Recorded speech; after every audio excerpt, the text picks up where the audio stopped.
eba wakwam ne nenso so yasan ba biewa ye de Mmarima Mfa Adwene edwumadie ebra office abreko ya no ti ya ba ye de na ne Asempa 94.7 na waso egu a otie na ba bia obi an bi o memo adwo na nwumere wanya bibia dede okay bonsuo no msuo guso a banku de aginsuo banku ginsuo papa banku ginsuo numzo na jonso fili na hu say yes bibia akonanim anwumere nso emema nso amotie nso ya chiamba papa anwumere mema mo ne ma behia no madama mo ga hu se mo gina mema nyina na mu tuyo bema ba ko na sa oni oba behia ka hu se wo gina mema waga na nyina na mu enkobo ho adabrujo ho ko se yedin sewada se yedi babia enkongo se okoyiro ho ya dwuma nsa ne sefata unye ready a yenkosi anim tuyo bema na nwumere yi wo bade a mesrew sesi ho ko gina ko ano ze ugina mema nyina na mu engo akodize hunu ya fi esa na to ngomo hunu dabi bonko mo sa engo ye ja ko film bi area no titintin na do 12 ono okay newspapers ahodo dabi esa ejuma bia obi fama kwa no afa na wo ye monko mo hu esa kwa otumi ko hwe ayi ade abuse nsuogu nsuo ma nsuo ma anajo no choose ela me my favorite ayi show bi o TV so de me ko hwe ojana ye pa cho yes rewada e kotojugu form I can say bia besira na dwe ya hu se ugina mema nyina na mu ye de ba sa e ma ni bi won so mo da ho tim dodo ya mo kaka mo ana so nya kura amo so mu gina ho memba dodo no online no gift anti eti he so bai mu gina mu ma no ni ye mema ye ho hai mu gina mu ma ye Asempa FM enti mema ni tru mu ye de ma se enti ya fra me mic 2 nyama mu nyina adwo gift anti produce show on Sunday call Facebook live enti hwe se a Asempa 94.7 Facebook live no hwe na fa comment to enkomo ya babedi na oso oni edibi na enkomo ni nie ye bisa se obe mo rensa na setena etesen be ma oyes sadwiam be ma wabro dasram na setena kra no haya na etesen be mo rensa bu o rensa no jot no etanu wi kra ka ho na setena etesen experience be na wo fam so ba ebi okra na nye oba mpo no ne ti bi okra wo obe ma kra wo hu obe ma wo rensa na setena kra na etesen omho ya homete enso so be kra de betumi de ababusuan no so se bia be ma warefo na dasam wabro duane a wontimi ni nenso so sankofo no so wabro so no opoba nada enza kom kakra on na olibido na sorry gidigidi enza gura mu kakra ba ya kwa ba eja na kwa bi jana etire kana oraje kum papa na what to say andum enti etefo en common ya sase bisa so be makpa a oyensa be ma obro ofia na setena say na etie ema mo experience a obetimi ni ahye 0265 74 8220 na ya kenkan fefefe de ama Facebook live no ye wo hokọ na kohwe na yes sharing is caring okwa ohwe no ahye ohwe no ahye fa Asempa hodo fa share na nko bi enye bi hwe se me ma no koma wo mudi no na wadi bi na watie bi na wa kire wadwen so be ma wo wensa na setremu kura eya na tese wa ware mu empratwe mu eya na tese ne ho nkomo na yedi kwa me amesha se mfuru so like two imo bi ajo ye jo mo so auti Asempa mo jo mo so auti Asempa bi ya ya mishaw amen ya mishaw mo ajo so na my two anga so mbo abaso enano me hu TV so na Oma News share brandam say what's it abranti what talent papa yeah the radias what talent yeah the radias we share them man news for over 2 years. News wa wo dem obi anka say say e wa ba faso. Erade de daraze. Seja, we de adwuma wo ye na ye ba ko a. Enfro den credit. O ma no. Nti nema bebre wa na susua. Nti penifon so training e wa ha. They good. I come up obi odo two news team so Adom TV no npa na ade. De rade ase. Na mission me bebre. Ye be koso akakrakra. Mark 2. On say ewi ase on. Bible ma yeti ase say be ma yeti. Enti no say oba ni be ma asetinem no. Sometimes na a no expect more from the men because near Bible na kase wo na wo yeti no e yeti ho adwuma na se wo ye because ye ni pedue kura na say otini ni so a your body is not active again otini kwa the body is not active nti Bible no hwea no hu say mema mumu yeti nti no sabio so oba kura was casting be ma kura wo fie po na sa oba no obuwade a onim say be man na aniti you say it Asempa FM that woman wouldn't want to say to obey bibia e be kutia Bible because obema yeti dia nen bibia no e say be ma no e na ye hwe ne kane okay ana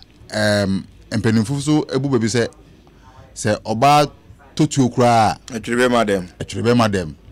how do zika kototuo no be man nim ho hwe onum go fa so kototuo no okotona de bedu fie ba say no beje ono beje atesi to na say to ni e kama acha say it tells you that nyankopon ama mmema tumi bi nyankopon ama mmema dibie bi e wo bibie mu okay na eba ne say ebusua any the responsibility that was as a man na huge pa because say e kom be de ebusua o say ebusua be ye o say ebusua be hwase o say ebusua be sere o agina wo be man so say ko ba ne say wo be man wo fa suban bi na say suban no enkoye my ebusua na especially oyere in the first place and sometimes no ebusua no odo nim ene ebusua na asomwe mbem to say ensan we kan asem asem na me ba so yi because on say Bible na eka say obi a obro ewo ensem otomu ntintan no onim nyansa and the same Bible na say yemfa nsa ano odin ema obi a owu yemfa nsa ano odin no emfa ma obi owu so it means that nsa bia ano odin bia no eni kwan say nka be mpo de nkwa no kra to mika ye wonsa ano nyedin eno sabi obet metwa kakra anko abo nyede bia na o ma ye furu kikanti tisana Paul ka kire yi Bratimoti say we fun ni nti no wo ayemka won ayemka ni nti Asempa FM ya na etwa kakra aza ma memory nyina amu de ayemka bom ho nti no nti obia ayemka okruma is it but my two say ebeye wo be man wusu say wo de say kakra be hye wo ho a ne eba ne team first ene de mebro kakra be hye no ho a esa na even health wise nkwa body nkwa ahodi mbem yes so no mensa pia we obi a wa ahodi it weakens your blood na say o maka say nsan so ye mani padua no ena me say wodom no pia ye wonsa ano odin ena ye wonsa ano nye din sometimes na say yitum sa ensonsone no ena na nsa na ano nye din nipo no unu ni pia wonsunsan so bona be ma wo enti no enipa de e wo ma say unya akokakra wo body mu you understand but enipo no ye starch ye mbro nduane ye din kran e provide sa na man enti na sometimes you don't necessarily need say you taking alcohol but unze enipa so de o hono ma o kombedo na mebi ama for wan ya be obema no kakra men konkono ni too much nye say de bia da o de say nsaka no nti san ko for obi obro o ma se tante say o mo ya homete obi obro pa enkamra o kakra no odwa abufusho ai be mo pensa ɔha ne yere ro kakra na odwa or twemane sekan aha because se onum se ensa na odin se onum ni too much even your senses na ewo mu no kra ewu yes ewu it dies off ndina ma one kasa be man kra you can't even think for yourself at times Dream say Asempa FM. Obi be so asem kwa di kwa asem kwa ena sa emema no omtisa no so no ei omo pempem agro papa odi fitai ya no butu so akwensu blow fuse ebi kwa enso no kono na nyewu ko rin se bia insan bi so onum na se oda for ebi 2 hours bi na ubie onum ma tu say yes bo kan tu sa tu say yes kai akwe be ma almost pa mpe anofie ya no faro e ma bi bre no faro ndi se wo ba no wo ye odin se dabi onfana no pekei Asempa sisi a Jacob afu oh maramfo bi a owotema one time be menino that was I think 2002 menini call ni girlfriend no ko sign girlfriend nana we akoye diedro wa febi wodum say that dey according febi no nim say oba ko chia ni girlfriend papa ti ye do gate na no be go to right inside the papa no hu na one was that's right akoye be ma because also they are cannot bujina wa and you see what we need to kwapa na sa hono kopo no enungwase kwa so brew Jesus so no cry bi no yes enungwase ensa bitme gu onuma se bitme gu onuma se se sabi wonnom na wamfa nyansa nto ho na wandwen so no ade na me nom no me nom because of what me nom because of enije me nom because me hia alcohol me body me nom because ebia me raho me nom because of BB and say sana money na we be ma say utumi e calculate sana money na because nevertheless we ti abusua enti say oba no mensa and I'm telling you say be ma bi opensa bia sika nyana nkotokomo magtu yes be ma opensa sika nyana nkotokomo because why are so addicted to alcohol say sika so once the crab than nkotokomo a so utumi chemienu okay kwa me homo so mesa ba so Asempa 94.7 FM no aso go a wotie Mmarima Mfa Adwene na igusu a ye fa adwene enkomo no nyina ebisa se emema omobro no omasetran kwa na etesen omho ya homete eno ho nkomo ana yedi wo yoba wo experiences bisa obetimi ane ache 0265 748220 WhatsApp line no na waka kire how be na wona mu pa titru oba wo kunu wensa wo be ma no krampo no wo wensa ne ya ena watumi agya ebra na owie no ana no ode pa no o how be na akomu no kwa be na afa so agyae eno ho experience ya betumi nso ene ya share mama ko radio kum oyekum over na mama ntie won so na ye bon komo de na ye hwe mema na set mema winsan ne keka ho be ma bi wo ha ori papa topic me very educative and when you say brano no sa topic ye betim esan say radio no so no bribia o nipa otie intenwure ye nim nya otie a ebeboa ene abusua eno nti say the topic say atodwa yema nidi kan mema etifo nyina fishiapa say ye di afe no we ni program medical abaso ewo Asempa ye first program ti me mo bibia efisiapa me ma no omutie mi nti ohene ni rama mo ne mo maame me mama fishiapa nti me mama fishiapa Doris mamu nyina fishiapa na eja kwa me ka TV presentation omuhu TV ne so pe na baby am go bia na mo from say me hwe say me TV ne ho and so they are proud of you. Yes, Alexia and so KFM TV Michia Bebre. Now topic you know en sanom ene esunsun so no kwasem ne say na Africa ye hwe omasetena pa ofie no who say so o group na fan say o oh yeah group na it was psychological adwemu how afi ewo emotional ewo inti mfa say ewo adwemu how ewo abusua how ewo emma ene enema bebre sikasem in fact economical wise no won so bebre na ebini say need ka ma fa road accident ye be di bro na crofobia radio presentation now we interview police officer be on our road efa accident I CCC nti omo ye survey no emu ba ko on a driver for enom nsan and you nyina ye num say onnom nsan you need control na papa ka say onnom Mfa Adwene to ho emra wo kwa akonom na wo say wo di adwene to ho because unya hanom na onnom bro so a eno na eba ba dwen ama ho eno na be kire wo ne wo say wo ye so ta say wonya hanom awie no de na fe no e be control enti imagine say me kai say adwuma mu na ebribi ye party na brantie bi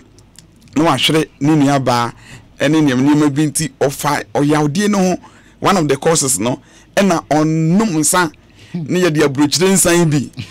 and Ghana Africa abrochire nsan bi South Africa something na say one man on num yama afi ontimi nya no hwe esese na dwumamfo ekukuru no ede ne kofie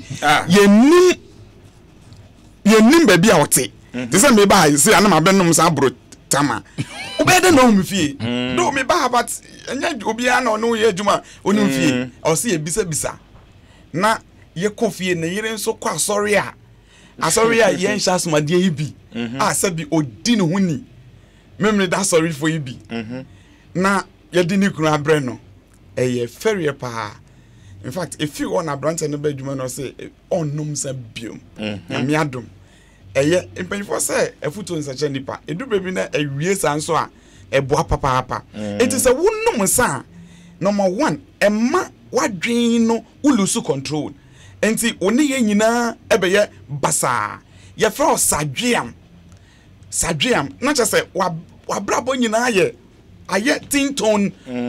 you are not focused, you lose focus. And see, we lose focus even in your physical work. Say when I'm crampo, we lose focus. Now say when I'm po, now intimi nko enimten. Now when I'm bibeli a. Empedo do I and I bet me dey akọ adwuma mu. It imagine say we a director one no nsa. Na everybody na ye bon pa ama papa bi. Ebinom so ejidi say spirit honhom bi na yesa. Fine. So we honhom a etimi yesa na ema na papa yi da anase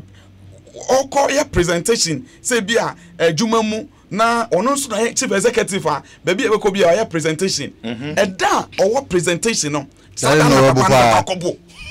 I tell you na yen guase kra ne say e bia omo tukwan eco trek say bia ye kokumase omo kwakwa presentation honom no no obekwa konom sa na ya rush no ko e bia kumase hospital kese anytime man the promotion e ben bia no na sa de no ayeden esi etimi yama sabi producer imagine say police officer na akakakra na ni promotion so sa ensa no hinti no e basa ni promotion credit be mana ye ntimi nya den emfa ma no. In fact, en sanom esaya busua. It is emma enya reshemu awo mo papa mu. I tell you, children can never be proud of their father, alcoholic father. Obia a drinking father. No. On to me. Because papa en sano ni pedua nankasa no na ejakwa me kasana na me pesa ye experiment bi imagine say okay wo de say wo to aponche ana say akoko na wo yi ne mrebo a na koto nsa na fa mrebo no eto to nsa na fa gu adem na fa mrebo ni tum na hwe say ne besi aye enya enam no na ye flesh a edi na nsa eno abepro a enanka ewo nkwa say wode egun wode the more wode nsa no egum no na wo sesa fa ne say bia 4 hours bia na wo sesa enam no say na be ye ebe no a enti ensana ye nom gu ye yafunu no enoa ye nipadua I tell you enoa omrebo enoa wakoma enoa wano enoa bibia eno na ma be ma tuntum se wo ko ni de hye papa bi eno na ma be ma tuntum eye be ma kokko ensano na hu bi da obi sa mi no emma be ma tuntum ebe ye den nipa kokko isan se epo nipadua ema afi your friend say obetrope into obi ulusu integrity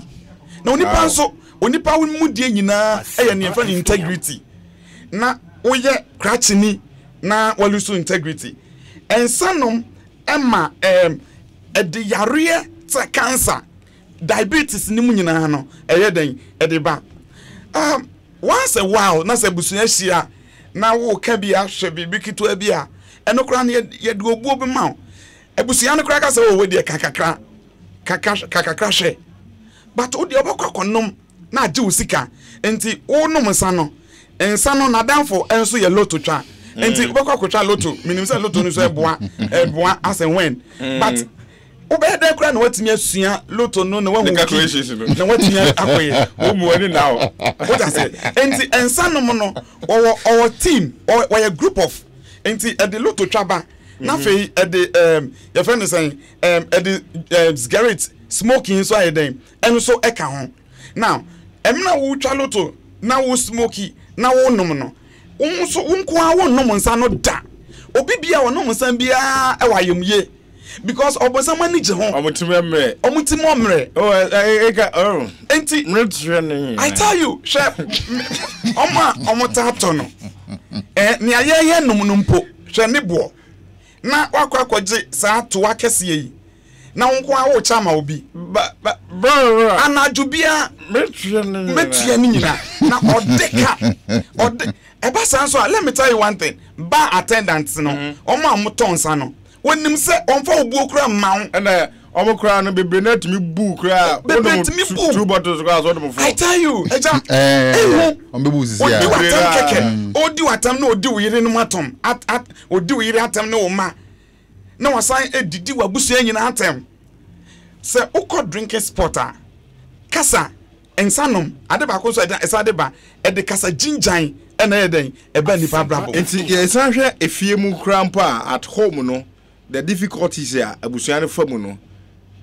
yen hwe ko so kakra hwe difficulty abusuane famu ni say empendodo a wo no musa na eje usika no because o no musa e de loto de ebeba e de cigarette ebeba it will be o no musa no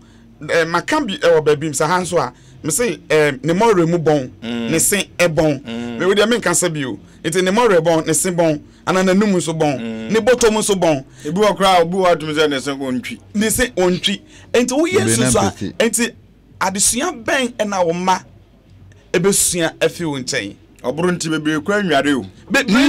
onyare onyi ni motuam na hwe ase kan na ne hwe ase so onkopa plastic no wayi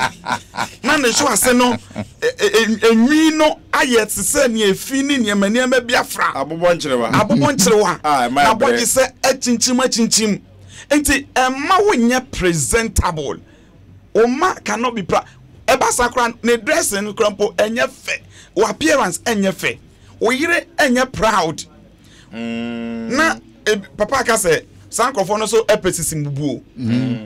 na nisisi mu no so ontimi mu effectively enzo so oba wa bejere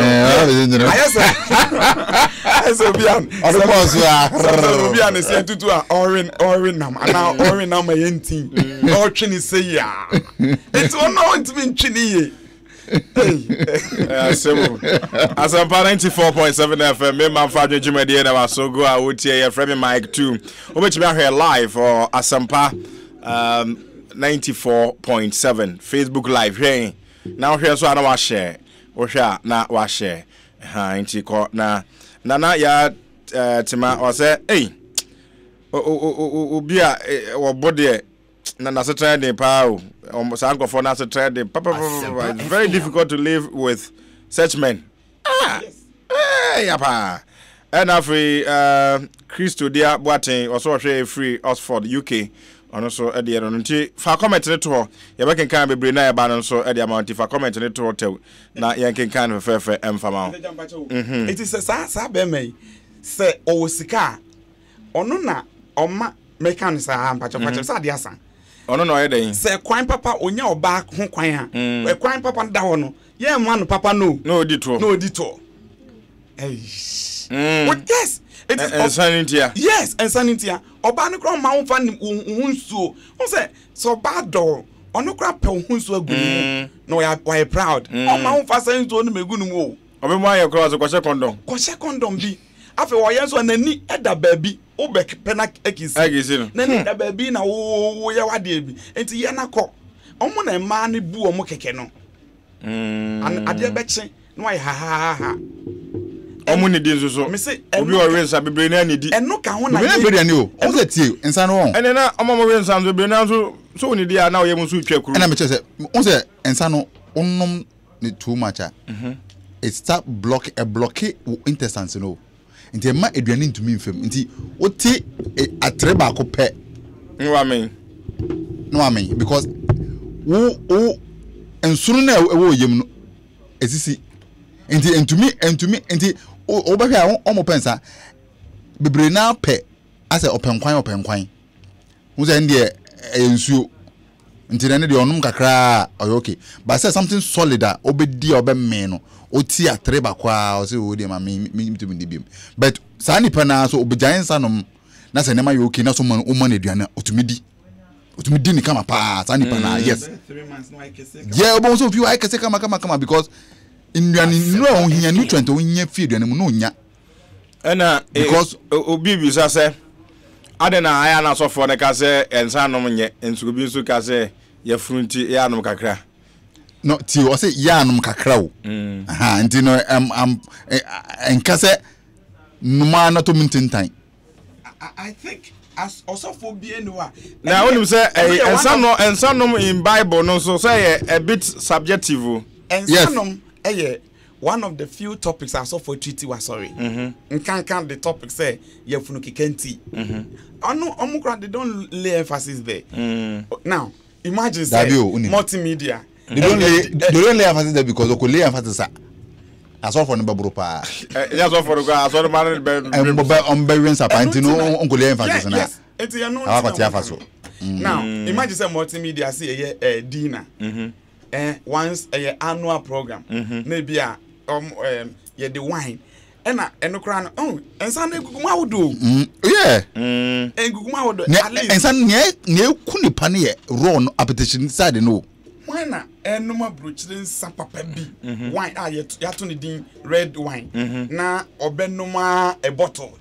eno kra no with a ibi proudness be limit no hon kakra but yanum ne ya yanya ho ai alberti akakakra ye be ye koko bitters oh but unim osofo won say we dey wakwaso for ntino dey obi bitters dey bebem but bitters ni podi ana issue say dey ni hu sa it depends wo ekwan be first obenon because yedindua hye ne ade at least kaka ne onoma ebi wo honoma onoma tum say yes be ma wuduma gugura season tum say yes we there but you got for say topic ne nya ensan nom ya na ensan but ye hwe be ma orensa na setena mu no ya na tesen so into bitters aspect ni podi enche da nya issue bia but un say ye wo ro ankasa wo honoma na nya bitters nya hwe appetition no anu so de bi mo pe ene san kofo no so na omo asem ye din pa mo mpa pete pa no I'm telling you so obenom bitesa wa woni fufuo papa bi and kobi awia kontomire kwan papa bi owia no aye den no anom no didi the man dey be all strong what you say but who dey no na to say yensa na yenom nyina yenom ema yesisi enye ne awo nom to diabetes o what you say yenom ama yesisi 90 one day so ana one bosomi bi wan nyansa wa ho de wo mpamu be ye den wa hwe say my two wa sorry ahamachi 4 wa kono mensa ahamachi 4 uje fun de na wom hwe nim eduane bi enda wo ye fun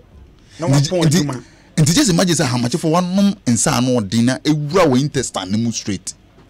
Because any credit I say Obewe nsa na ma na duru ba bia ma wa ware kura tumi asai. Ah, e mani bi jaya muku me embarrass na me tell me yakola yi me embarrass no. Minim police ni bia na yere park na niam akoi because no bro dodo. Yes. Papa no obe fi adwuma ba no che uniform na odem why he okay do be so say man no so ferry wom. Yes, because dibia kwabo ma many their home tears sa mkwala ne park ne ma grow na ka papa no kwa ho because of answer. Yes, because of answer. Entino me wa no enye nkwa na ebia sabio onu mensa ho ye mema ne bi ho no mensa but omo ye nnyom ye okay because insa na onom no odi ruler on the pen paper atom enya ade onom na kwakwa ha ebusunya obi nka say nyo ni mo men no ma ade no enko affect wo gire no wo ma to extent say they can't even have confidence in their father say ojina bonti obetu aka say me papa nie onim say o papa ren sapa ontumi nye board nka ntro bi say me ontumi nye board o fire puzo beka ba bro di da gotem na the see akra bia ye ti kromu ne de bia enkwala no kane na ye nyina ete brono ba ko so obi anim obi papa na obi maame no ene na ehadwen bia kromu ayete ne de they say classmates be who edu abrono say obrono brono bi wa wo oni bi kra ben say ahansanom no especially ebia omo states nom ne you know okọ oba ne ma no ekọ ne yedoma befie ne ato mu gate mu eno no there is a bit of privacy but economical wise no impact ne very high obi entimi mo ne dan so ne nyina ayensanom tia Mike, obi adwuma say I'm telling you every Friday bia from if you da moso no Friday bia no hwese ne ekọ ensanom kra akonya you know ni sikasem no akosoro krampo cha akohomabo because ensanom no ede niam bebre na meka no den a se me no nam na ye no msa ede ma penso ka ho bi it ye mrante ya ye friend boys ye shia madam for bi na wo say ono de wonom nsa na obema de ode ne nsa no wanom nsa obepe ma na obehye into ono onhye na onom nsa into obepe ma but obi onom nsa kra ne ma pene ya na limit kakra obi a onom nsa no yes limit because we there so we need that obo na ne na be hunu bi ope esufi bi edum ja obo na bi ope e na ma bebre ne ma bi koda awo beba no say enyemia because time o ko try na na ni yen na wakori wo le bi enko yi it's in fact a hard to be brave. Ebe kwa hama so na ya beautiful lines no na free mo amutie so ma frɛ na ma kyerɛ ma dwen ebe hwɛ life experience so far obi ho ha na ono ankasa kra no oyoba ana se oye oba o hwɛ se na papa wiensa ne du ba bi na kyese wa pa du ba bi na se no raho o hwɛ o yere pa na o wiensa ne keka ho to bia no to so ba no kra wa pa ba enti experience bi ho sa ya me mo me enche sa de no so ne yehwe 0302216545 0302216546 Asempa 94.7 FM Mmarima Mfa Adwene me ba cha okasa woni e fro say hello okay enti ofre hello okasa woni e fro say hello yes sir good evening. Yes, sir. Yeah, so me did the champagne taxi driver. All right, champagne it you. Champagne it you. Hello. Hello. It you. Hello. Hello. It you. Champagne. Why you don't have one packet of car? So no, or a taxi driver. Ayo. Yeah, Joseph. Ay, mama masiriyo.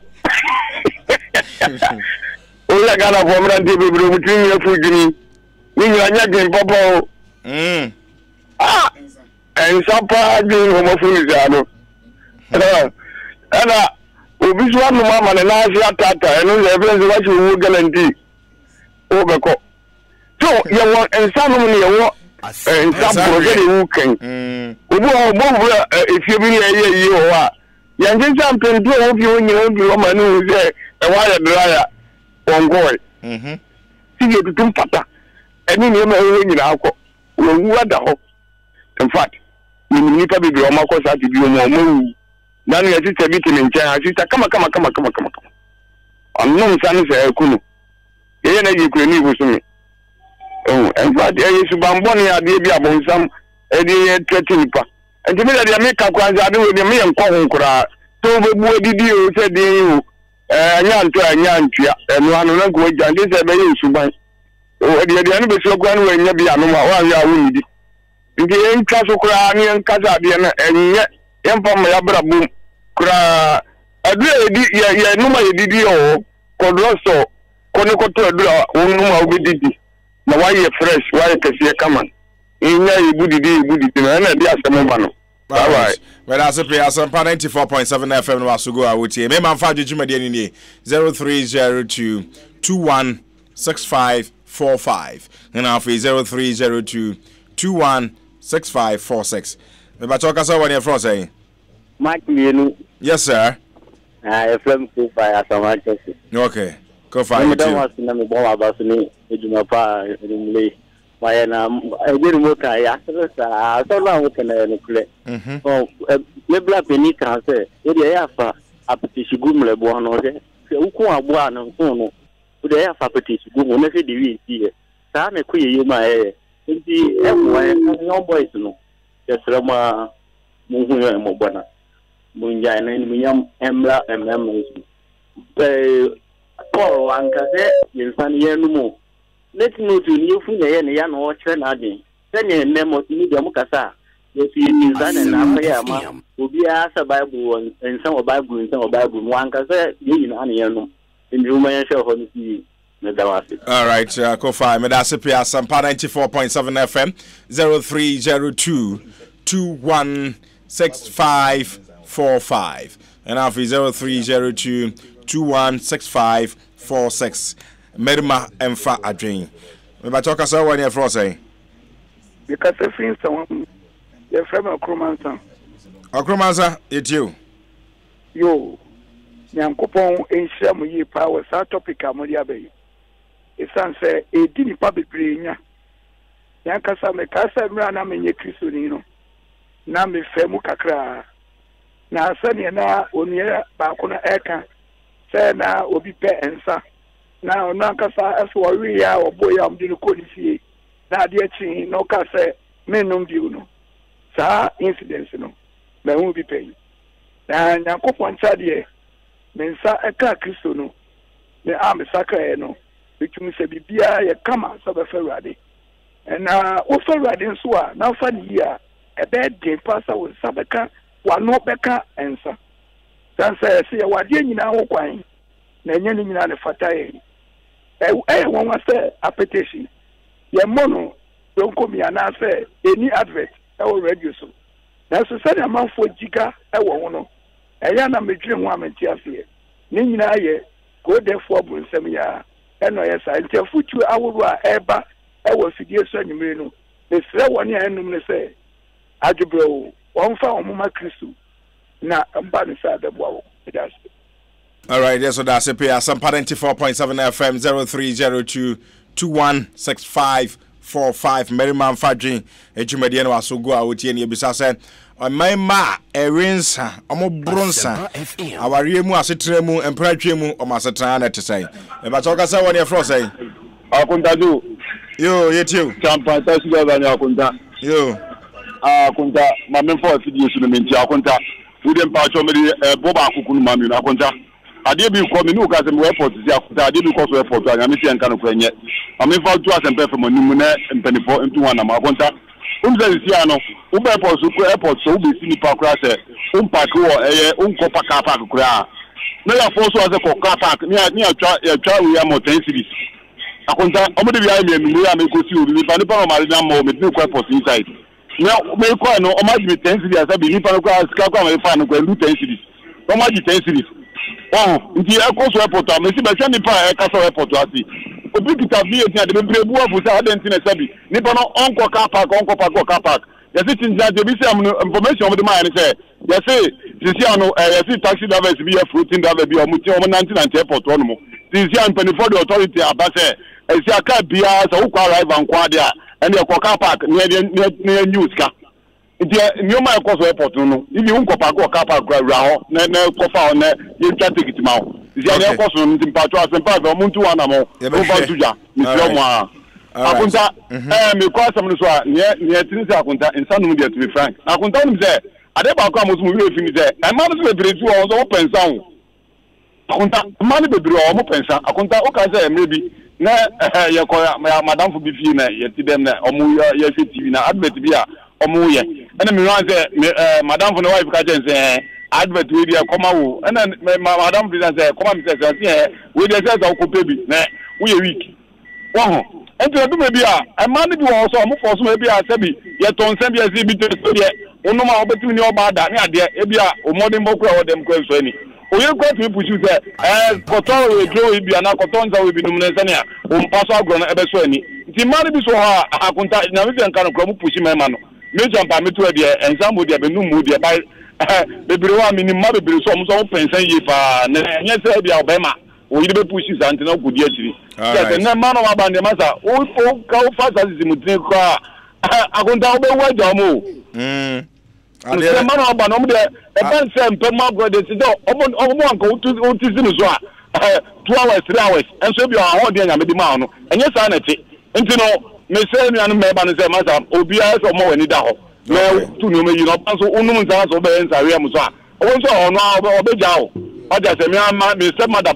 ne babo ba ko na se ne yiri frame kan se bike me be se mi no bre ja yo na se onu musa too much on ti odinachi ko be bi kro fere okay enso no tama odinachi asika ho no we ni ade na wan kasa na o start ahụ chere ka ba na orin sana o so be ja o ja na be fami nte du me bi so ma so ka onu pushi me ma no mo ko sa ni ma ni mu o nti no awo mo so mo vanto mo fami pie na din sa we ba nti sa wo de ti be ma so ware wa also do pie kwa ka se me wa me ya obe me entra fie se mo tin kwa ko ma to she fridge mu ya no mu fie ba me so ni pie ba do ko ko tuchebi nti no sa pie so ma no so mu nya se pie me ma so nya nsa no we all right Asempa that's Asempa 94.7 FM 0302 216545 yenti also akate ateko friend 0302 216545 and our 0302 216546 Asempa 94.7 FM Mmarima Mfa Adwene be ma ewensa bronsa o ma setra aya te say wariem na afa mpratwe mu ne ho komo na edi ba so ka so woni for say so from ejato mo ka se fi na ukunya all right ejato yetio oni ndi yes okay papa bi akwa abiado na mo ko fitwe bi na poro kono na papa ma boro koto na bana so ma boro koto na ba import me fi antisi be na ode ma na ba nsan ma de yema ntana brabo nti nchekera o yena fine parent nsan de ene de between the ntana brabo okay yeah, to me that's a Asempa 94.7 FM na wasugu a wotie ye fa last call na fe ye de chumadi no aba awie ye ntie bisa sa Mmarima bonsa rensa o ma setrane na etesen ewo empratwe mu awade mu ene ho nkomo na edi enti ye disi na ja onim se na obi se ema no so yenke ma no na amama ka o se inside better okrom ha no obetimi anya ma 5 mu display na be ma bakope se ma na na na front ade ni nyina I tell you it's a man na jejesu yi emo jejesu a na me ma ne ko na me pacho ye kan nsam wasam de FDA o ma ya de pa so the regulation bi ba say sand bet na nye after 8 no enkwala no enwum bi ananka enkwala no suesua no nyina abafom we say I contribute to me obatan me okay last call FDI ade all right me pacho o ka say won e fro say ba je plan ko fi po abo do na fe na ko no ba nkwabo Mina. Na ho ye. Tango pa no mpa bonti. Amen. Ngwa bo yetu. Unim me ma arrange to masesa. Ono ba to wa. Isa say ensa no re no. Amasa bi ne belma no awu. Oju ne ne na. O de bia no abro. So ta fe. Na nyensa ye na mo so we a obema mu ye din. That we dey do be be man dey no do dey on no go tell. Nnyɛ de bia so na pa na atwa mu da ɔte ase ɛsa na sɛ wo bi tifina anapa bi wa so de 800 awia wo 800 ho tudu me 800 ye mezo tudu ho minimum wo di atwa mu da pa ɛnkyɛ sɛ me bɛ pɔ ne kaayɛ no na wapo ayɛ so buru ni no na ɛma no so bi ka ho ɛna ma me ma ne bi wensa cause obi wo ho twa ne yiri no twa na busua kama ni bi na adwuma bɛ stai wo so ba na start ɔne bɛ da ɔtome ma ne me na ɛna Sasa, uta maya mnikofobia mu ofie ne se. Unni sikaya de sponsor omo amakata dio. Ai amache de kasa enye sika ne de ware ne sa tam ne ekofuom. Ene yi amalki pons ne de e sika na ware what ya say. Etunya su sika pepa no want to concentrate mu fie. Na ma me ma president mo de rest ba metumi nyam visa. Omo ntia futuo abasa sabio. Ene ma hawa ensa ye mo brabo. Ensa ye bo extra brabo also be seen also be stand so about with me mother because who turn the over better come so that also go as fie okra ko as fie and go say tell them if you see nyam for so munya nsawe no na me dey mo nkan won chen me da se all right enko ba me da se pe all right ye dey see nyam ya do my best to aso bio kwame me da se raje kum so me da se nyam ya do my next week Mr. B TM ancestor we say we tie program no to see answer madam for be send message we adwuma good mind you know one of the good minds or say ne namfo bi kura mpo ya sakiom science anum ya ho asem eno nti no so bi tie ya onsua de na ontu ne ho for 2019 afeni ahyase nti wo hyase e beboa biche busuafo nyina kwame me da se nti no magtu ne ya chene se ade no benum eden yo mundum nya no but at least I'm minimize no. Okay. I'm not so far now. Preach is a monom. Mama no crown of one no my home. Ade no. Enipa no onyai. Nemum tunu fo se onye ngaka. E de gwa me ekwe say to me barfo. E se bo am bekosi. Anabi yesra mo. Papa mo chow. Be ko ye masa kaka mo ba de be kaka. Mulu su machi pe. Magu ye de base. Asema to yo china. Era me bisa so boko de. Wa be ma be lu su machi ejo me bisa say boko de. Because ujia mo ma me nyina. Ujina ma yina. Na o ge kokko nice ojina wo na ntumi yuso. Enungwa se. We na onye ready abenko. Enungwa se mfata yesra. E fa me to nyame adom e be say share bi uraje kum na afi na na kwa me jane che ne kan gift yanta de ko Facebook live de ma enti yeso so nyame adom e be say share na yeso sorry so de na boko de ni juma dia ba wa kwa Asempa 94.7 FM